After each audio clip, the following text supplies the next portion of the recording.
We all love the thrill of action films, the thunder of explosions, the precision of a perfectly timed stunt, the way the music swells just before the final blow lands. It's seamless, polished, controlled.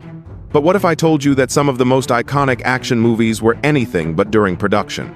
Behind the camera, chaos often reigned. Actors clashed with directors. Fight scenes fell flat. Test audiences laughed at moments meant to terrify. Pacing was off. Plot holes gaped wide open. And more than once, studios were ready to shelve a project entirely, labeling it a lost cause. But then came the editing room, the last line of defense. Here, disasters were restructured. Scenes were rearranged, voiceovers added, entire endings reimagined. Music transformed tone, cuts reshaped rhythm. And what was once an unwatchable mess became a cult classic.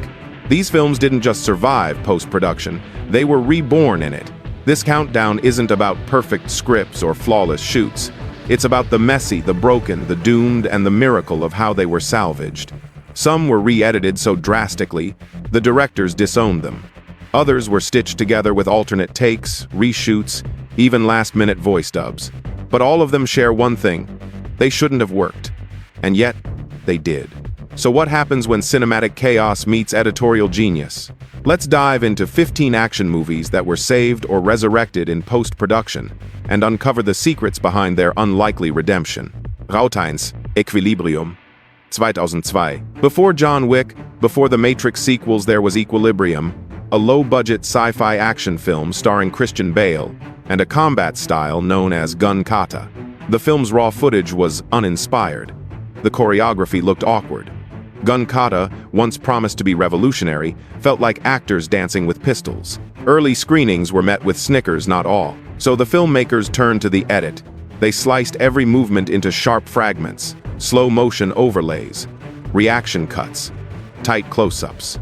By retiming action beats and adding rhythmic sound design, they made gun kata feel like a martial art, even if it wasn't. The score was also overhauled. Instead of swelling orchestras, they used pulse-pounding electronica to sync with the gunplay. Dialogue was trimmed, with voiceover added to enhance Bale's stoic persona. What emerged was a sleek, stylized piece of neo-noir action that punched far above its budget.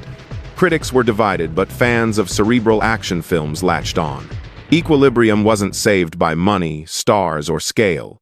It was saved by editors who understood that cinema is illusion and that sometimes the trick only works when you cut fast enough to keep the magic alive. Route 2, Die Another Day, 2002. Pierce Brosnan's final outing as James Bond should have been triumphant. Instead, Die Another Day nearly collapsed under the weight of its own ambition. Invisible cars, ice palaces, a villain who changed faces via DNA therapy. It was a mess, bloated, goofy, and filled with effects that hadn't aged even a week. Post-production had to do damage control. The VFX team worked overtime, rebuilding entire sequences that had looked like PS2 cutscenes. They masked flaws with motion blur, adjusted lighting, and even composited background elements frame by frame to give shots more depth. But the edit wasn't just about polishing visuals, it was about controlling tone. The editors cut slower scenes, cranked up action beats, and timed explosions to musical crescendos. What felt like self-parody in early cuts was reframed as escapist bombast. The film still received backlash, but it made nearly $500 million. And its pacing? Slicker than many Bond films before or after. Say what you will about ice palaces, but in post, they made it cool enough to work. #3. Demolition Man, 1993. A dystopian satire starring Sylvester Stallone and Wesley Snipes doesn't exactly scream subtlety, and during production, Demolition Man leaned too hard into chaos. The first cuts of the film were disjointed. The tone jumped between hyper-violence and social parody.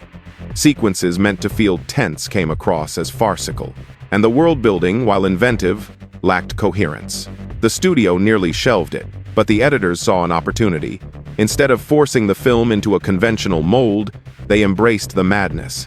Post-production doubled down on satire, sharpening the contrast between the squeaky clean future and the brutal flashbacks. Scenes were rearranged to make the thematic shifts intentional rather than erratic. Sound design was radically enhanced. The happy jingle music in violent scenes, a deliberate clash. ADR lines were added to push the absurdity, including several of Snipes' one-liners and background NPCs mumbling about swear fines. The result was no longer an action flick pretending to be smart, it became a smart film pretending to be dumb. Post-production gave Demolition Man a spine, a tone, and most of all, a sense of purpose. It's now a cult classic, but only because someone in the editing bay dared to say, let's stop fixing it and start leaning into it. Rautivier. Street Fighter. 1994. Even before a single frame was edited, Street Fighter was doomed. Jean-Claude Van Damme was allegedly partying throughout the shoot. Raul Julia, a brilliant actor, was dying of cancer but powered through for his kids. The script was rushed, the budget was stretched thin, and the footage that came out? A mess of tone and chaos. But the post-production team leaned into the absurdity. They slashed dramatic scenes that fell flat. They cut around Van Damme's weaker takes and elevated Raul Julia's performance to anchor the film emotionally. Music became a crutch, cartoonish brass cues and over-the-top sound effects reframed the movie as camp rather than drama. One of the wildest saves? The editing of the final fight. With limited coverage and stiff choreography, they used quick cuts, loud stingers, and reaction shots to simulate intensity where there was none. In the end, Street Fighter didn't become a good movie, but it became a watchable one and even, in some circles, a beloved one. Not because it lived up to its promise, but because post-production understood what kind of movie it really was. #5 Mission. Impossible 2. 2000. John Woo's sequel to the original Mission, Impossible, was supposed to raise the stakes, more emotion, more danger, more slow-motion doves. But when principal photography wrapped, the footage clocked in at over 3.5 hours. The film was bloated, melodramatic, and aimless. Entire plot threads dragged. Action scenes lingered too long without building tension. Woo himself admitted that it lacked rhythm, so he went to war in post. Scenes were cut mercilessly, subplots removed entirely. He amplified his signature action sequences, stylizing them with balletic slow motion, operatic music, and razor-sharp editing. Every bullet was timed to the beat. Every explosion became a statement. The love story, originally center stage, was pushed to the side to make room for pacing. Dialogue was trimmed. Shots of Tom Cruise running were given cinematic grandeur through speed shifts and layering. Was it excessive? Definitely. But it worked. Mission. Impossible 2 became the highest-grossing film of 2000 worldwide. It wasn't the film Woo shot, it was the film he cut. And that made all the difference. #6. Blade. 1998. Blade is often credited with kick-starting modern superhero cinema, a dark, stylish hybrid of martial arts, vampire lore, and techno-gothic flair. But the original cut? Nearly unwatchable. The ending was the problem. In the original shoot, the final battle had Blade facing off against a swirling, formless blood god made of CGI. It looked laughable. Worse, the tension flatlined. Test audiences were confused. Some laughed out loud. It was a disaster. The studio, stunned, went into emergency mode. They ordered reshoots. A new final fight was filmed tighter, physical, grounded. Blade would now face Deacon Frost in a one-on-one sword duel. The stakes became visceral again. The edit team sliced out as much of the original ending as they could. Pacing was accelerated. The fight choreography was emphasized with sharper cuts and bass-heavy score overlays. Wesley Snipes' deadpan delivery was polished through ADR to feel colder, more iconic. The result? A final act that feels earned a razor-edged climax instead of a digital blob of nonsense. Blade went on to become a cult phenomenon and a box office hit, but only because post-production killed the blood god and resurrected something far better. 7. Tango Cash. 1989. On set, Tango and Cash was an escalating disaster. The buddy cop dynamic between Stallone and Kurt Russell was promising, but the production had no clear captain. Midway through, the original director was fired. Editors came and went, and the shoot became a free-for-all of explosions, ego, and improvisation. The first full cut was a mess. Scenes didn't connect. Tone shifted wildly from hard-boiled noir to slapstick comedy. Warner Brothers executives were livid. Post-production didn't just edit the film, they rescued it. They rebuilt continuity scene by scene, often splicing dialogue from different takes just to make transitions make sense.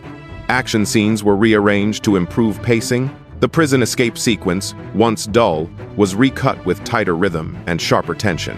But the real sleight of hand, amplifying the chemistry. The editors leaned into the banter between Stallone and Russell, even looping in ADR lines post-shoot to punch up their dynamic. It worked, barely. Tango and Cash isn't considered high art, but it became a fan favorite, a bizarre, over-the-top ride that feels like it knows what it's doing, even if the shoot had no idea. That illusion? Crafted entirely in post. Height, Edge of Tomorrow, 2014.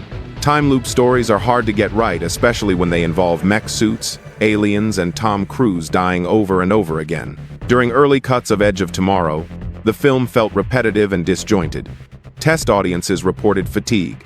The same scenes played again and again intentionally, yes, but without payoff. There was no rhythm, no escalation. In post-production, the editors embraced the game logic of the story. They cut loops faster, removed unnecessary dialogue, and emphasized progression with each reset. Visual cues were planted: a dropped helmet here, a glance there to signal that something was changing. Music cues were shifted to match the rising stakes, and the humor which barely registered in the first cut was sharpened. Cruise's frustrated deaths became part of the tone, not distractions from it.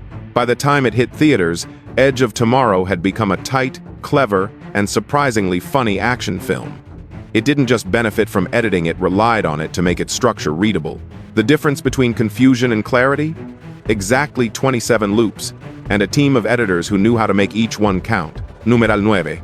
Suicide Squad, 2016. No film in the modern DC universe sparked more behind-the-scenes speculation than Suicide Squad. What began as a gritty, grounded story of misfit criminals quickly spiraled into chaos both during filming and far more so after. The original cut, directed by David Ayer, was darker, more psychological.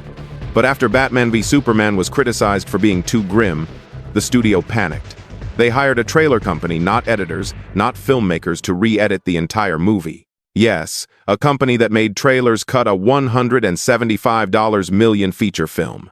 They brightened the color palette, injected upbeat needle drops, and rearranged scenes for humor and punch. Jared Leto's Joker was sliced down. Subplots vanished. Tone was fractured, but the pace was undeniably faster. The final product felt stitched together, and it was. But oddly, it worked just enough. Despite critical backlash, audiences showed up. The soundtrack charted. Margot Robbie's Harley Quinn became iconic, and the film pulled in over $700 million worldwide. It wasn't what Ayer intended. But Suicide Squad survived the studio's surgical reconstruction of Frankenstein of marketing and editing that somehow, impossibly, stood on its own legs. #0, RoboCop, 1987. When Paul Verhoeven delivered his first cut of RoboCop, the studio was horrified. Too violent, too bleak, too strange. The infamous ED 209 boardroom massacre, longer and bloodier, Murphy's execution, even more sadistic. The ratings board slapped it with an X rating death for a commercial release. But Verhoeven didn't back down. In post-production, he worked closely with his editors to walk a razor's edge. They created multiple cuts, each with surgical adjustments. Gore was trimmed, yes, but always just enough to dodge censorship while retaining shock value. At the same time, the team adjusted tone.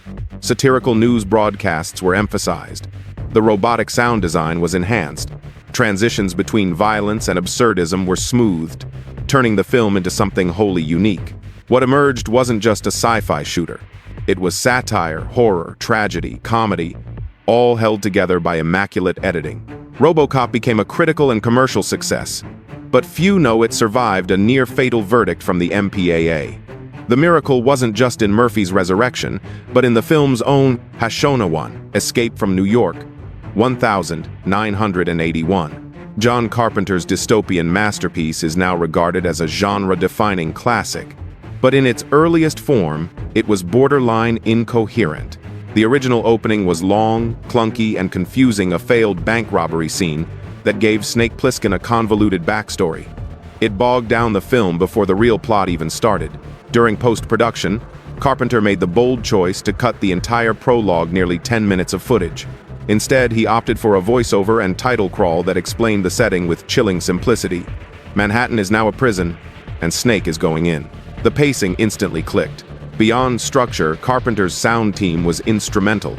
They crafted a minimalist, synth-heavy score that pulsed beneath every scene. That music became iconic, as crucial to the film's identity as its eye-patch-wearing anti-hero. By trusting the edit, Carpenter turned a clunky setup into a sleek, mythic opening. Escape from New York wasn't just edited for time, it was re-engineered for legend. Has shown 2. The Long Kiss Goodnight. 1996. On paper, it had everything. Shane Black's razor-sharp script, Geena Davis as a deadly assassin with amnesia, and Samuel L. Jackson in peak form. But when The Long Kiss Goodnight wrapped filming, early cuts left audiences exhausted and confused. The film was too long. Scenes dragged.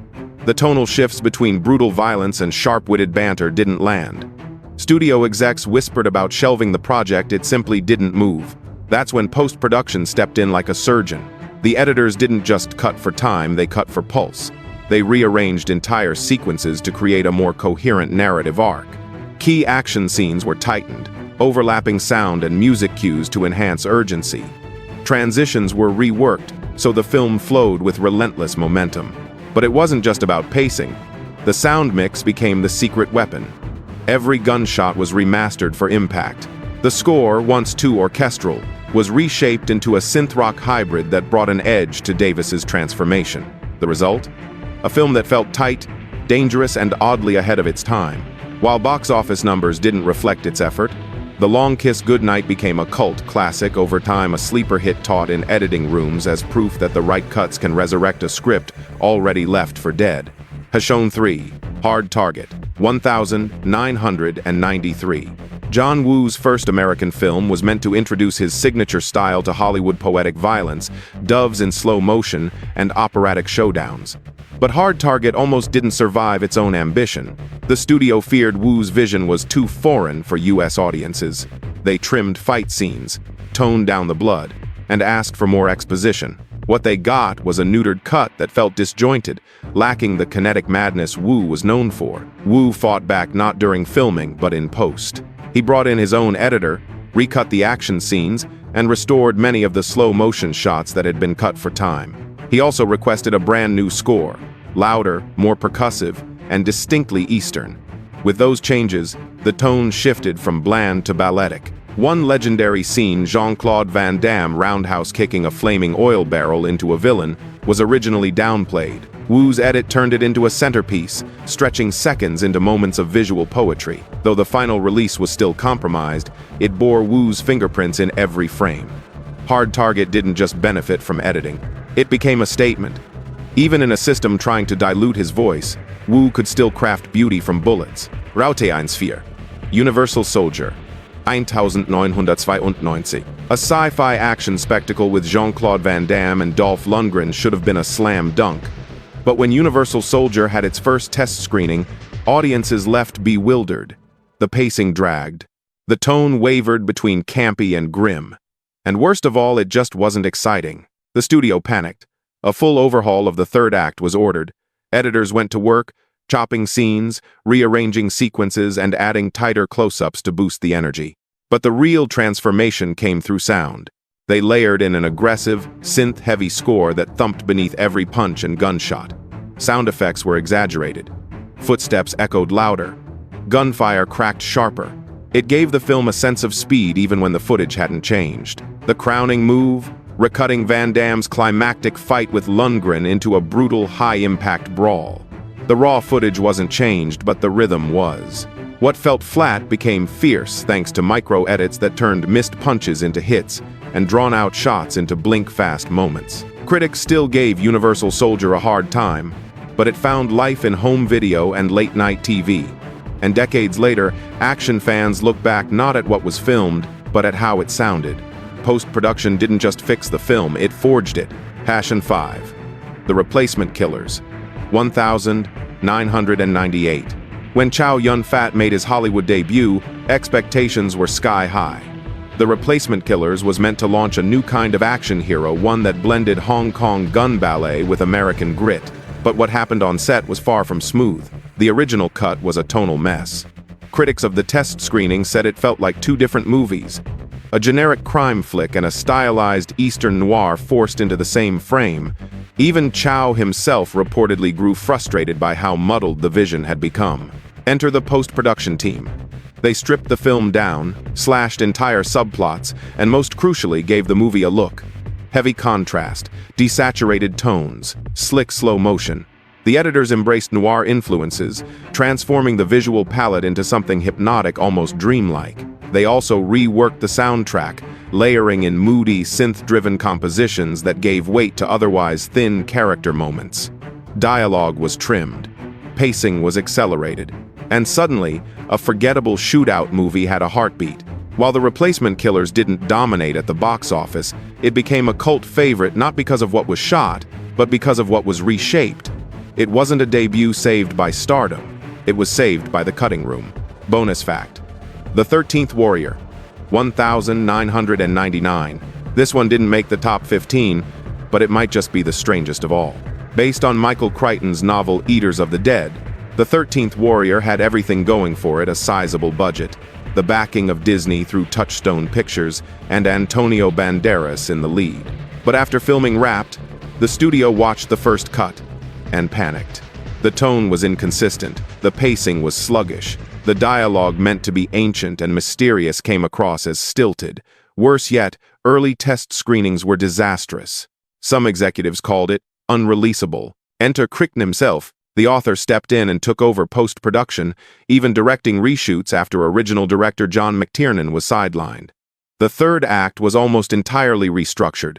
Music composed by Graham Revell was replaced with a more traditional score by Jerry Goldsmith to boost emotional clarity. But the most radical shift came in editing. Whole scenes were dropped. Others were reordered to front-load action. Exposition was trimmed. Visual effects were enhanced to give the film a more mythic sheen. The result? Still a commercial flop, but a cult hit in hindsight. To this day, The 13th Warrior is studied not for what it achieved in cinemas, but for how far it traveled from disaster to something strangely watchable. If there was ever proof that post-production could rewrite fate, this is it. So now you know. Some of your favorite action films weren't built on flawless scripts or perfect performances. They were built in silence, under fluorescent lights, in editing rooms where panic met precision. Which of these films shocked you the most? Or better yet, how many more are out there, waiting to be uncovered not on set, but on the cutting room floor? Tell us your theory. The edit might just be the real hero.